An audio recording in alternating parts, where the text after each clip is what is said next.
on continue à présent avec vous, Franklin Pichard. Rebonjour. Bonjour.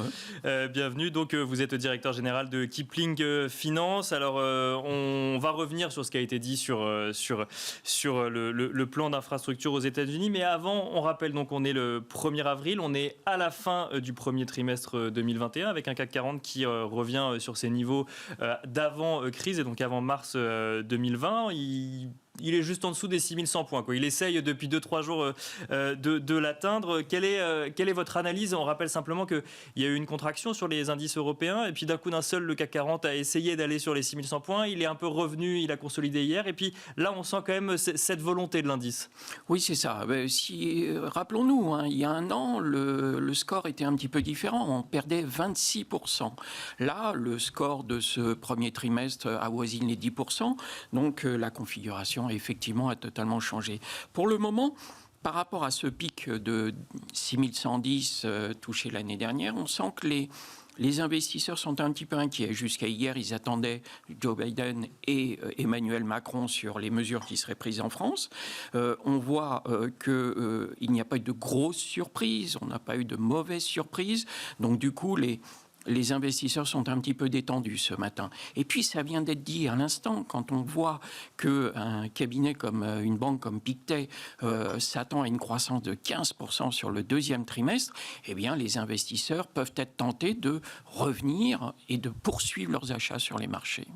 Donc finalement, des annonces qui sont plutôt positives, si je comprends bien. Est-ce que pour autant, on peut s'attendre à un CAC 40 qui va continuer sur sa lancée ou il risque de s'essouffler quand même sur 2021 ? Non, on a rarement ou jamais, je crois, vu un marché qui montait de façon régulière et incessante tout au long de l'année. Et puis en plus, n'oublions pas qu'il y a quand même deux facteurs importants. N'oublions pas d'abord que les acheteurs finaux, que sont nos clients et les investisseurs particuliers, ne représentent que 2 à 4% des investisseurs finaux. Le reste, ce sont des automates, ce sont des hedges, ce sont des gestions alternatives fondées sur des algorithmes. Donc ça veut dire quoi ? Ça veut dire que ces gens ne se nourrissent que de volatilité et de variation sur les marchés. On peut avoir une très belle perspective des marchés qui doivent monter. On l'a vu au cours du mois de mars malgré tout. Dès qu'on vous parle de taux américains qui montent un petit peu, immédiatement, tous les marchés s'enrhument. Donc, on a besoin de prétextes pour faire corriger et créer de la volatilité. Et c'est d'ailleurs assez amusant de voir que les taux américains, du coup, se tendent. Les taux européens, finalement, pas tant que ça. Un tout petit peu au début, puis ils restent finalement sur leur niveau. Mais par contre, l'augmentation des taux américains a un impact direct sur les marchés européens. Exactement. Mais ça, on n'a jamais véritablement... On a tenté un petit peu, pendant une quinzaine de jours, de se décorréler des indices américains qui, quand ils baissaient, on voyait l'Europe qui se tenait plutôt bien et même très bien par rapport aux États-Unis. Là, maintenant, un peu, tout le monde se tourne vers Christine Lagarde en se demandant quand même, avec cette évolution des taux américains, on n'est quand même pas dans le même contexte en Europe. Bien sûr. Quelle sera la politique et que devra faire ? Et on s'attend à ce que Christine Lagarde prenne la parole incessamment sous peu. Alors, si Christine Lagarde ne prend pas la parole, Philippe Lane, lui, le fait régulièrement. Il plaide pour une union bancaire, une union des marchés de capitaux. Il rappelle qu'il faut, aux États, qu'il faut soutenir l'économie dans un contexte de plan de relance qui, lui, s'enrhume un peu aussi. Peut-être un petit mot sur le sujet. On suit un cours normal de bureaucratie à l'européenne, cette fois-ci, et non pas à l'américaine, comme on l'évoquait juste avant ? Oui, c'est ça. On l'a vu pour les vaccinations, on les voit pour les plans de relance. On voit que quand Joe Biden a décidé d'envoyer un chèque aux Américains, dès le premier week-end, ces chèques étaient déjà dans les boîtes aux lettres des Américains. On voit qu'en France, en Europe, on a beaucoup plus de difficultés à mettre les choses en place. Ça a même été dit, là, quand on parle d'un tunnel à New York, on est confronté à des conflits politiques administratifs. Alors, vous imaginez en Europe ce que ça représente. Donc oui, on aura cette croissance qui est là, qui est au rendez-vous. On le voit avec les indicateurs que nous recevons depuis maintenant plus d'un mois, 2 mois même. On va dans le bon sens, mais on n'y va pas à la même vitesse. Et par conséquent, on est obligé d'être plus méfiant et plus attentif à l'évolution à court terme du marché. Alors on va dans le bon sens et là ça nous a été montré ce matin avec notamment les indices PMI manufacturiers pour le mois de mars. Alors c'est simple, sans donner des chiffres exacts, que ce soit en France, en Allemagne, au Royaume-Uni ou dans la zone euro, ils sont tous au plus haut. Il y en a qui sont au plus haut depuis 20 ans, d'autres depuis plus de 20 ans. On a l'impression que ça y est, on est sur une reprise en tout cas dans l'activité manufacturière qui est présente. Ça veut dire quoi ? Ça veut dire qu'on est déjà dans l'après-Covid. Emmanuel Macron annonce des nouvelles mesures de restriction, mais c'est pas grave. L'économie, elle repart déjà en Europe. Oui, on se rend compte quand même que l'ensemble des décideurs politiques servent cette fois-ci, cherchent à préserver quand même l'économie et savent qu'à chaque mesure de confinement ou pseudo-confinement, on va toucher certains secteurs qui auront un impact de l'ordre de 10 ou 15 milliards ou, sur l'économie. Là, je parle pour la France, mais en tout cas, on ne s'achemine plus vers un arrêt brutal de l'économie. Et au contraire, on a des indicateurs de consommation, des indicateurs d'activité qui restent positifs et qui donnent envie quand même de croire à la sortie du tunnel.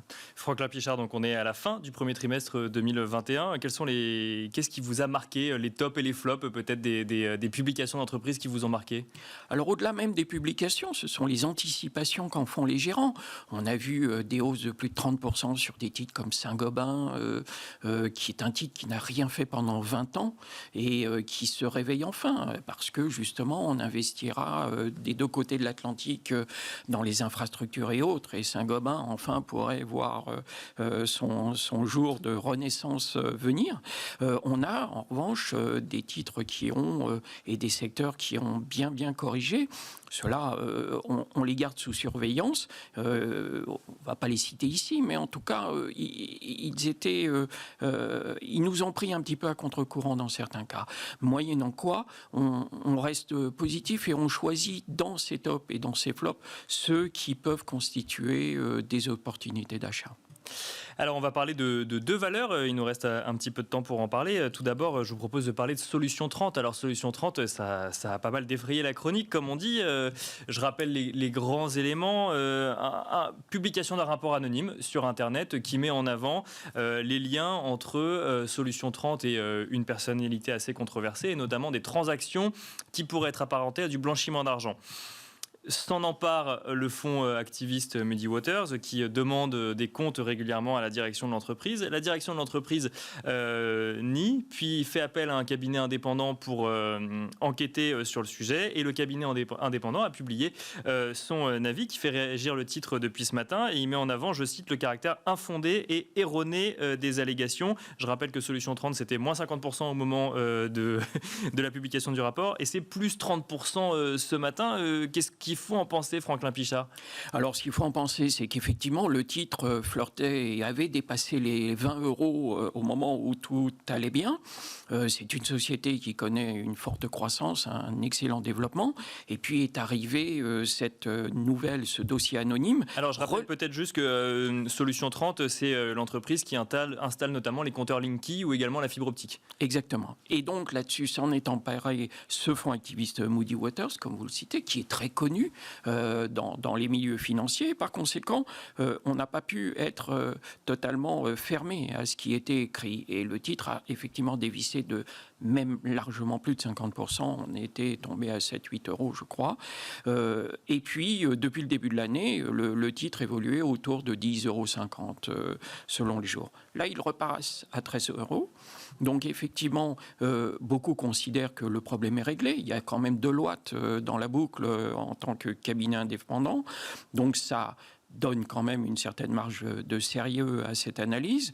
Et je lisais ce matin, par exemple, un broker comme Odo, qui a comme objectif 17 €, même s'il considère qu'à très court terme, certains gérants vont se positionner, vont sortir, d'autres vont rentrer. Ça va y avoir il va y avoir beaucoup de volatilité. Bien sûr. Exactement. Et en revanche, se remettre à l'achat sur ce titre-là, sur peut-être un léger repli par rapport aux 30% si on le voit, avec des objectifs de 17 € sans attendre trop rapidement ce retour à 20 € qui étaient les cours d'avant le problème.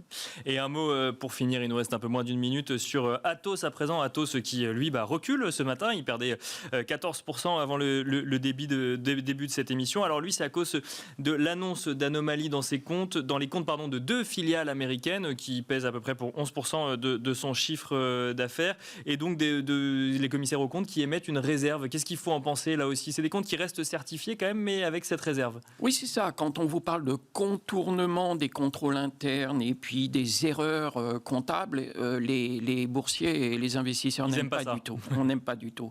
Donc, typiquement, et nous, j'ai eu l'occasion de m'exprimer sur le sujet, il y a déjà 1 ou 2 mois, on avait fait l'arbitrage, on avait quitté Atos, on était allé sur leur ancienne filiale sur Worldline. On est pour le moment toujours positionné sur Worldline et on n'a pas envie de revenir sur Atos dans l'immédiat. Ceux qui en ont vont surveiller, voir l'évolution, mais comme vous le disiez très justement, le problème ne concerne que 2 filiales qui représentent un peu plus de 11% du chiffre d'affaires global.